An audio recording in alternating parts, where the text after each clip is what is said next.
Welcome to Prachi academy YouTube channel.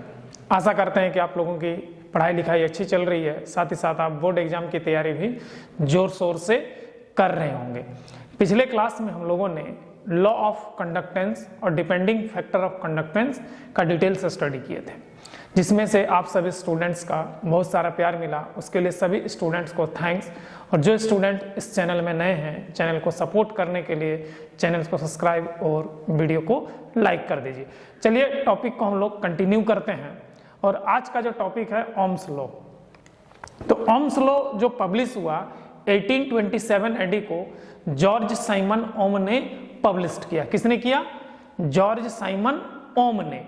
ठीक है, तो यहाँ पे जो ओम्स लॉ है, यहाँ पे दो टाइप का डेफिनेशन चलता है ओम्स लॉ में।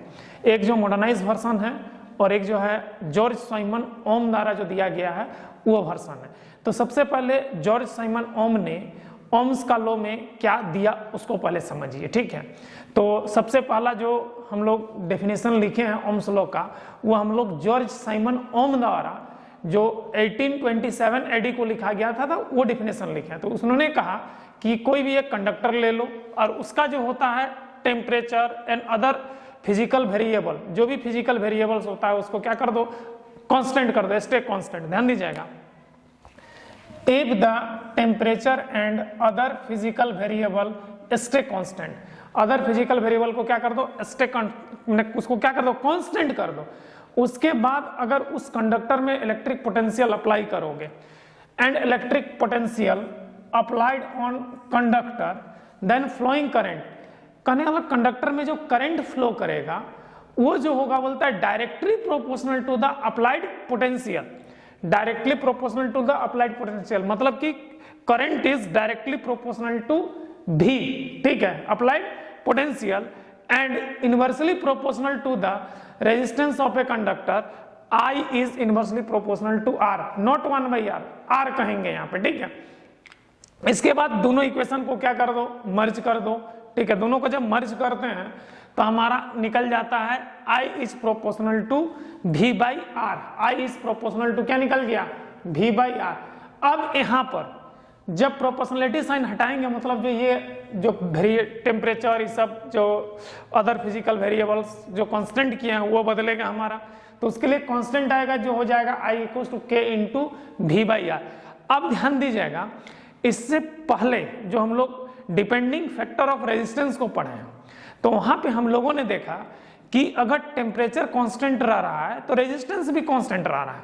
और चूंकि ओम ने इस डेफिनेशन में R को इन्वर्सली प्रोपोर्शनल कह दिया है तो बोला कि जब ऑलरेडी इक्वेशन में R जब इनबिल्ट है, जो वेरिएबल पैरामीटर है, जब स्टे कांस्टेंट करके ले लिए हैं R को, तो यहाँ पर जब अदर वेरिएबल पैरामीटर्स को अगर लाएंगे तो R ही चेंज करेगा। तो एक्चुअली में R ही कांस्टेंट होगा, इसीलिए K का वैल्यू उन्होंने क्या कर लिया? 1 डिसाइड कर लिया और K का वैल्यू क्या ले लिया? 1। तो इक्वेशन क्या बन गया? I = V/R। ये इक्वेशन जो है जॉर्ज साइमन ओम द्वारा दिया गया डेफिनेशन है। इसके बाद ध्यान दीजिएगा, जो भी एक नया ट्रेंड में चलता है डेफिनेशन, तो ध्यान दीजिएगा ये जो नया ट्रेंड डेफिनेशन क्या है? If the temperature and other physical variable stay constant, यहां तक तो ठीक है हमारा। Then electric potential applied on conductor, कोई भी कंडक्टर में अगर इलेक्ट्रिक पोटेंशियल अप्लाई करेंगे तो डायरेक्टली प्रोपोर्शनल होगा to flowing the current in conductor. Current में जो कंडक्टर में जो करंट फ्लो होगा उसका क्या होगा? डायरेक्टली प्रोपोर्शनल होगा, मतलब V is directly proportional to I। Proportionality sign हटाएंगे तो यहाँ पर कांस्टेंट आएगा R के रूप में, जो R होगा हमारा क्या? कंडक्टर का रेजिस्टेंस। तो इसी को V/I = R, R = कांस्टेंट। तो ये एक्चुअली में हमारा ग्राफिकल डेफिनेशन है। मॉडर्न डेफिनेशन हमारा ये है V = IR। V = IR ये हमारा मॉडर्न रूल है, ये हमारा ओल्ड है। अब देखिए वेरिफिकेशन ऑफ ओम्स लॉ। जब ओम्स लॉ का वेरिफिकेशन करते हैं तो उसके लिए आपको एक सर्किट अरेंजमेंट करना पड़ता है। तो यहाँ पर देखिए आपको सर्किट अरेंजमेंट दिखाया गया है, जिसमें से एक रेजिस्टेंस लिया गया। ध्यान दीजिएगा, यहाँ पर एक रेजिस्टेंस लिया गया है, रेजिस्टेंस के पैरेलल में एक वोल्टमीटर जोड़ दिया गया है और रेजिस्टेंस के सीरीज में एक एमीटर जोड़ दिया गया।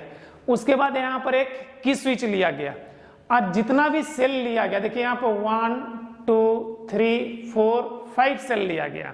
ठीक है, 5 सेल लिया गया है अब 5 सेल प्रत्येक का वोल्टेज है 1.5 वोल्ट। जो हम लोग ड्राई सेल खरीदते हैं, पेंसिल बैटरी चाहे टॉर्च की जो ड्राई सेल बैटरी आती है, वो हमारे क्या था 1.5 वोल्ट का होता है। देखिए उसमें लिखा भी होगा, जाकर के दुकान में खरीद के देख लीजिएगा, देखिएगा उसमें 1.5 वोल्ट लिखा रहता है, ठीक है। जो ड्राई सेल होता है हमारा जनरली एवरेडी का आता है, निप्पो का आता है, ठीक है, वो बैटरी देख लीजिएगा तो उसमें हमारा क्या है 1.5 वोल्ट लिखा रहता है।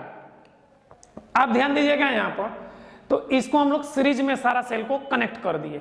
उसके बाद एक पॉइंटर लेते हैं, पॉइंटर को सबसे पहले नंबर 1 सेल में रखते हैं। इस पॉइंटर को नंबर 1 सेल में रखते हैं तो कितना 1.5 वोल्ट रीड करेगा। तो हमारा पहला रीडिंग वोल्टमीटर का क्या आएगा 1.5 वोल्ट आएगा, क्योंकि एक सेल को रीडिंग करेगा जब इस पॉइंटर को यहाँ रखेंगे। तो एमीटर रीडिंग जो आएगा मेरे भाई 1.5/R एम्पियर आएगा। क्या आएगा 1.5/R एम्पियर आएगा, क्योंकि की स्विच हमारा ऑन है, की स्विच को ऑन कर दिए हैं। उसके बाद पॉइंटर को हम लोग इस पॉइंट पे रखेंगे, मैंने कि सेकंड नंबर सेल का यहां पर रखेंगे पॉइंटर को, ठीक है। तो हमारा 2 सेल सीरीज में आ जाएगा, 2 सेल सीरीज में आएगा। तो दोनों सेल का सीरीज में वोल्टेज क्या होता है एडिटिव नेचर। तो 1.5 3 वोल्ट होगा। ये वोल्टमीटर रीडिंग आ जाएगा कितना 3 वोल्ट का वोल्टमीटर रीडिंग आएगा। उसके बाद एम्पियर मीटर रीडिंग क्या आ जाएगा 3/R। R हमारा कांस्टेंट है क्योंकि स्टे कांस्टेंट किए हुए हैं, तो 3/R एम्पियर आ जाएगा हमारा इसका रीडिंग। उसके बाद पॉइंटर को थर्ड नंबर सेल पे लाएंगे यहाँ पर, तो हमारा वोल्टेज कितना हो जाएगा मेरे भाई 4.5 वोल्ट होगा, 4.5 वोल्ट होगा। उसके बाद ये 4.5 वोल्ट क्या होगा वोल्टमीटर रीडिंग होगा। कौन सा रीडिंग होगा ये यहाँ पर रीडिंग देगा, वोल्टमीटर में देगा। अब करंट जो एम्पियर मीटर रीडिंग क्या देगा 4.5/R एम्पियर रीडिंग देगा, ठीक है। उसके बाद पॉइंटर को 4 नंबर सेल पे लाएंगे, यहाँ पर लाएंगे, ठीक है। तो 4 नंबर सेल पर लाएंगे तो हमारा वोल्टमीटर रीडिंग कितना हो जाएगा 6 वोल्ट होगा, 6 वोल्ट होगा। तो करंट रीडिंग क्या होगा हमारा 6/R एम्पियर होगा। अब क्या करते हैं एक कोऑर्डिनेट एक्सिस ड्रॉ करते हैं। एक्स एक्सिस पे वोल्टेज को रखते हैं और वाई एक्सिस में करंट को रखते हैं। अब करंट को सारा पॉइंट्स को लेबलिंग करने के बाद जब रीडिंग पॉइंट को लेते हैं इस टाइप से, और रीडिंग पॉइंट को जब ओरिजिन से मिलाते हैं तो ये हमारा क्या होता है एक स्ट्रेट लाइन निकलता है। क्या होता है हमारा स्ट्रेट लाइन आता है। तो ये स्ट्रेट लाइन जो होता है हमारा R को रिप्रेजेंट करता है, किसको R यानी रेजिस्टेंस को रिप्रेजेंट करता है। मतलब यहाँ पर V/I = R, ये R क्या हो जाता है हमारा कांस्टेंट हो जाता है। ये R हमारा क्या हो जाता है मेरे भाई कांस्टेंट हो जाता है। और ये ओम्स लॉ का ग्राफिकल डेफिनेशन है। तो आपको हमने ओम्स लॉ का डेफिनेशन बताया है। जो पहला डेफिनेशन है ध्यान दीजिएगा R = ρL/A। ये R = ρL/A जो है, ठीक है, ये हमारा geometrical definition of Ohm's law है। Geometrical definition of Ohm's law है। एक इक्वेशन आप लोग को नहीं मैं बताया हूं, ठीक है। RT = R0 plus alpha R0 plus alpha del T, alpha T इस टाइप का एक इक्वेशन आता है हमारा, ठीक है। तो ये एक्चुअली में ये हमारा टेम्परेचर इफेक्ट ऑफ रेजिस्टेंस का आता है जो ओम्स लॉ का ही है। इसके बाद एक इक्वेशन अभी हम लोगों ने देखा I = V/R, ये हम लोगों ने देखा I = V/R। तो ये जो डिफिनेशन है हमारा, ठीक है, ओम्स का ओल्ड डिफिनेशन है। कितने ओम्स का किसका डिफिनेशन है ओल्ड डिफिनेशन है। उसके बाद हम लोगों ने एक इक्वेशन देखा I = V = I × R, ये जो ओम्स का है मॉडर्न डिफिनेशन है। उसके बाद हम लोगों ने देखा V/I = R, ये हमारा कांस्टेंट होता है। ये हमारा कौन सा डिफिनेशन है हमारा ग्राफिकल डेफिनेशन है। ये कौन सा डिफिनेशन है हमारा भाई ग्राफिकल डिफिनेशन होता है, ठीक है। तो यहां पर ध्यान दीजिएगा, इस जगह रुकिए मेरे भाई, यहां पर ये हो जाएगा 1 + अल्फा टी होता है, ठीक है ना। RT = R0 × 1 + alpha T. तो ये राइज इन टेम्परेचर का केस है। तो ध्यान दीजिएगा ये जो पहला है geometrical definition of Ohm's law है, ये टेम्परेचर इफेक्ट ऑफ रेजिस्टेंस का ओम्स लॉ है। ये है जो है actual definition of Ohm's law, जिसको circuit definition of Ohm's law कहेंगे। ये modern definition of Ohm's law है। और ये जो है हमारा ग्राफिकल एक्सप्लेनेशन या graphical definition of Ohm's law है। तो अगर ग्राफिकल पूछेगा तो V/I = आर इज कांस्टेंट, ये ग्राफिकल एक्सप्लेनेशन या graphical definition of Ohm's law होता है। और अगर आपसे ओम्स लॉ की बात करेगा तो I equals to V by R. और अगर आपसे पूछ देगा what is the geometrical definition of Ohm's law, geometrical definition of Ohm's law, तो ओम्स लॉ का ज्योमेट्रिकल डिफिनेशन क्या होता है, R equals to rho L by A। और एक सबसे मजेदार बात है मेरे भाई कि ओम्स लॉ जो है हमारा लीनियर सर्किट पे काम करता है। किसमें काम करता है, लीनियर और बाइलेटरल सर्किट पे काम करता है। और जो सर्किट लीनियर या बाइलेटरल नहीं होता है उसमें चाइल्ड लैंगमुर लॉ लागू होता है, ओम्स लॉ लागू नहीं होता है, याद रखिएगा। और ohms law only applicable in DC circuit, ये ओम्स लॉ जो होता है सिर्फ और सिर्फ डीसी सर्किट में लागू होता है, एसी सर्किट में लागू नहीं होता है। इस चीज को हमेशा दिमाग में बैठा लीजिएगा।